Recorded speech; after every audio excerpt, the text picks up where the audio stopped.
1 minute left. So I guess they will be announcing final CBT, maybe release date. Definitely hoping for release date because I've been waiting for this game to start going for quite a while now. I've already played 2 tournaments for this game, which is actually kind of fun. That does also show like how much they're into PvP and kind of things. So far I've been playing this game for a decent amount. It looks good. It's fun to play. Yeah, I haven't played too much of like the early game PvE kind of things yet. Of the typical progression thing. It's good that they right away go for all 3 platforms. Because a lot of games at start they're just Android, iOS, but not PC yet. But this right away goes on Steam as far as I know. To be honest, the first playthrough I did with the CBT, I did not look that much at lore yet. But that's also because I just wanted really to play the game. I could definitely use the current CBT for doing that. Well, the CBT that's coming up soon. Official release date, June 5th. Okay, nice. So June 5th. That's pretty soon already. That's what, month and a half? Okay, next CBT at May 8th to May 19th. That's a longer CBT than last time. Any purchases made during the test will come with multiple rebates at the official launch. Check our social channels for all. Okay, interesting. So you can already go for gacha stuff. Let's see if they also add in new units in the new CBT or something like that. This is an account with all of the characters, pretty much. Okay, there's a few new characters. I think we're gonna see them later. No reason for me to pause them. I did see a few new shells as well. The shells really do make this game unique. When you have like a certain unit do a certain thing, with the shell you can make it like, okay, my healer always cleanses before taking a turn, my healer starts cutting turns, my healer starts doing extra stuff. There's a lot to those shells, which makes a lot of those units super unique. And I've definitely seen that with the tournament thus far, which I think is really cool.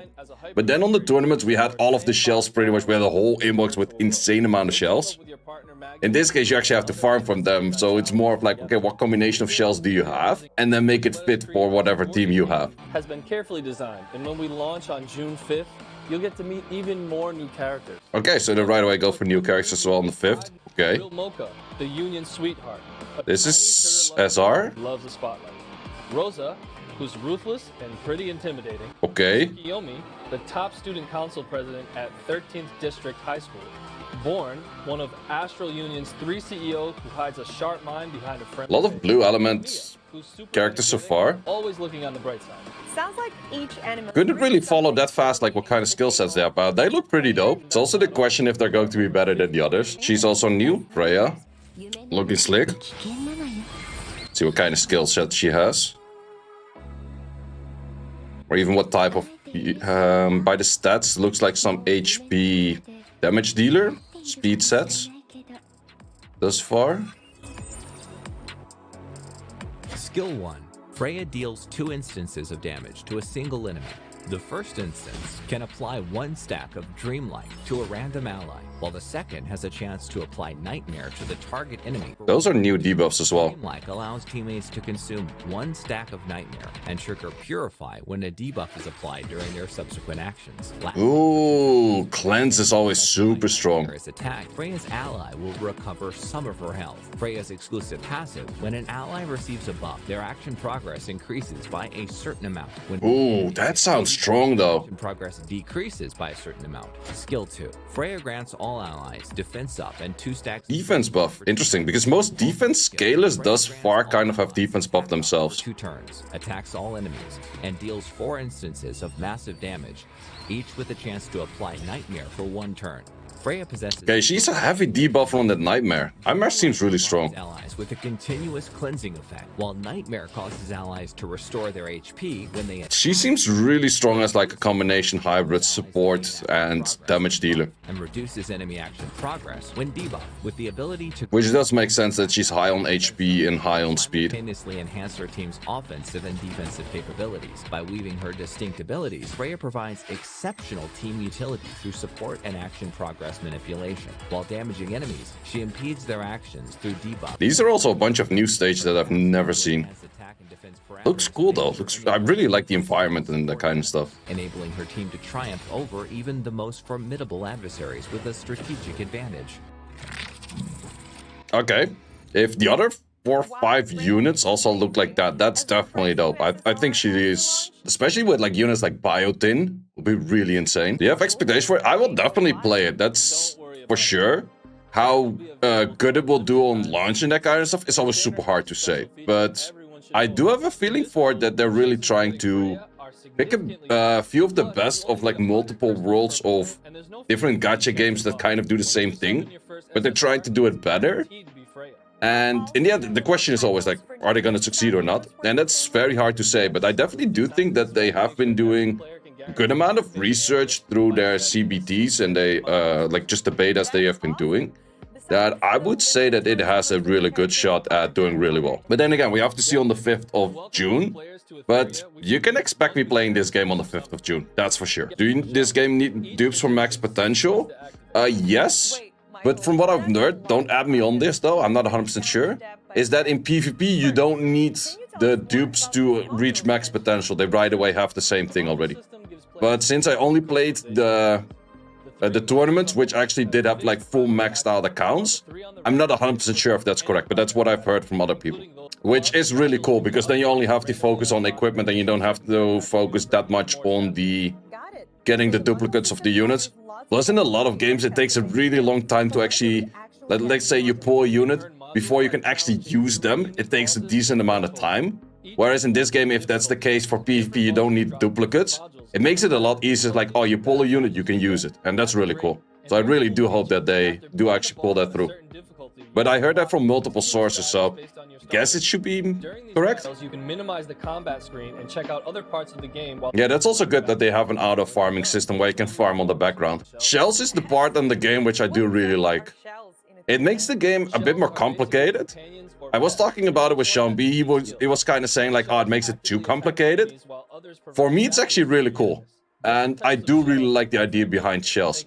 Because shells is also having 3 of the set effects, which you see here at the bottom. But they also have their own special set, or their special effect that they do themselves. And then we're talking about cleansing a unit before taking a turn, getting vampire as in life leech kind of style before you take a turn, so you heal for the damage you've done. There were shells that actually give you ATB if the, or like the attack bar gain, or it is called strike prep in this game, before like the moment that your enemy takes a bunch of turns. There's a lot of options right there for the shells, and you can really make your character unique. Like there is a shell that really boosts your healing, but in the last tournament on my shell I went actually a cleanse before the healer took the turn. So everyone is expecting, it's like, oh, this healer is just gonna heal more. Now I'm still gonna heal a good amount, but every time you stun it, I'll just cleanse that off and then still take the turn. It's super strong, but you can make a lot of cool things right there. And there's a lot of content for the get-go to start working on. But definitely when you start playing the game, that's also why it's really good to play this closed beta, just to get a feeling of like, okay, that's also the thing what I did on the first closed beta. Use all of the resources. Mostly in these gacha games, you're like, oh, you have resources for this unit or duplicates, or what should you do, what should you not do. That boss looked very dope though. But as I was saying, a lot of these resources, like this game is always a knowledge game. And the moment you have more knowledge of what can you do, what can you not do, or what can you use, what should you save, is really important. And you can really use those betas just to try to get as much knowledge of thinking like, okay, I can abuse all of my resources right now. The moment I get into the live game, this is where I know, okay, this is the resource that I want to save. This is the resource I want to spend as much of right as possible to just get a leap over other people. And it's just always really good to know. So I do really recommend to go for these betas as well. Pretty sure that the beta things that you do not transfer over to the live game, but they haven't mentioned anything about that yet. But that's always a question I do get about betas. So some people might feel like, oh, that's a waste of things. I would say the exact opposite. Like, you just get so much knowledge through understanding the game. What are the mechanics? What are the contents that you have to focus on as fast as possible? What are the resources? And once again, like, it's always about the resources, man. So the more resources you do know where to place correctly, really helps you out to progress fast. And in the end, this game pretty competitive, but then again, it also has a good amount of PvE, so I think it has a whole bunch of every role that you normally do see in gacha games, and therefore I would say that this game has good potential to do really good. So yeah, as mentioned, they have a good amount of mix between PvE and PvP, because some people do really like PvP, some people do really like PvE. They right away go for Etheria World Summit, which is esports tournament. And yeah, I played 2 tournaments so far already. I did win the last tournament that I played, which was 8 players. I got top 3 on the big event, which was the Fusion Cup, which was 16 players. So definitely curious to see how that will go, because I think that's also someone was asking, like, is this going to be a cash grab kind of game? If they right away start focusing on like an esports scene and tournaments and all of those kind of things, they're in for the long run, and that's really cool to see. And that's also because I have the experience from the previous tournaments already. I kind of want to see like how far I can get into like the future tournaments too. Yeah, Summit Arena is like the real-time arena. That's what we had in the tournaments. Is the game out? Not yet, but they do have a release date right now. It's the 5th of June. And there's going to be another beta on the 9th of May. Yeah, like you have your normal classical arena, you have your RTA. What's the next one? Because this one hasn't been opened yet. To compete in a Fearless Cup event. The event runs every Saturday and Sunday. Oh, that's actually cool that you have like automated tournaments. 8 players compete, advancing round by round. That is really cool. That's definitely what I'm missing out in other games. Decisive star emblems can be exchanged for rewards in the arena shop, including exclusive hyperlinker outfits. Okay, so it's not live events, but it's like in-game event for tournaments right away. That's really cool. Wait, is this the one that I also played in? It might be. I do recognize these names. Yeah, this was from the Fusion Cup. Wait, you better show my gameplay. Yes! Look at me! I was there for a second! No, that was my match against one lead. That was the one match that I lost. Jambi did also play in the previous 2 tournaments where I also played in. I guess they switch over from here. Yep. Yeah, there you have him. Mr. Jambi himself. Always. Think about play, but then free to play. That's also what I would highly recommend anyone to do. The moment you start playing this game, just start playing as free to play. Just play it a decent amount of time and then see if you actually feel like, yo, this might be like a good main game or a side game that you do really enjoy. Any gacha game, it's like some kind of equipment. In this case, it's modules and shells. So modules is the main thing for like equipments, which you could say equivalent to runes. Is this another SW type game? It is another gacha game, yes. So in the genre, it is pretty much the same, but it's definitely trying to take the best of multiple worlds. So let's talk like big names that you do maybe are familiar with in gacha world. Summoners War, Epic 7, Honkai Star Rail. I would say that they're trying to take the best of all of those games and try to put it in one game. And thus far, looking at it through the betas and what they're also doing with like the community posts, these kind of like events of like talking about what's coming, I think they're doing a really good job. So for that reason, I've seen a lot of like similar games do not well or just live for like half a year or anything like that.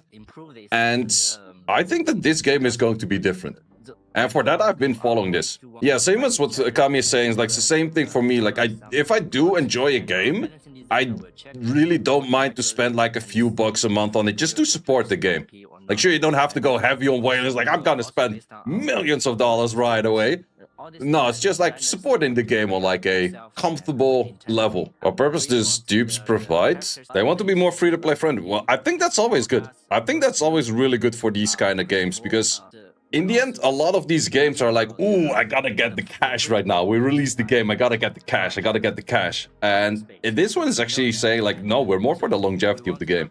Yeah, so at least you don't need duplicates to increase the mechanics or just get like extra cooldowns or that kind of stuff. Main point for a lot of players in gacha games, especially recently, where it's like, oh, if you want to, like, this, you can get this character, but if you want to play them the way they were intended to be played, you need to actually get 3 copies of them and their weapon, and it's just not feasible. Yeah, that's also a thing, like, from Summoner's Bar perspective, you don't have, like, the special weapon thingy, but what Vulcan is talking about is definitely very true. In a lot of these gacha games, you first need to pull the main character, and then you also have to get the specific weapon of that character, and then maybe also duplicates of the weapon and duplicates of the monster itself.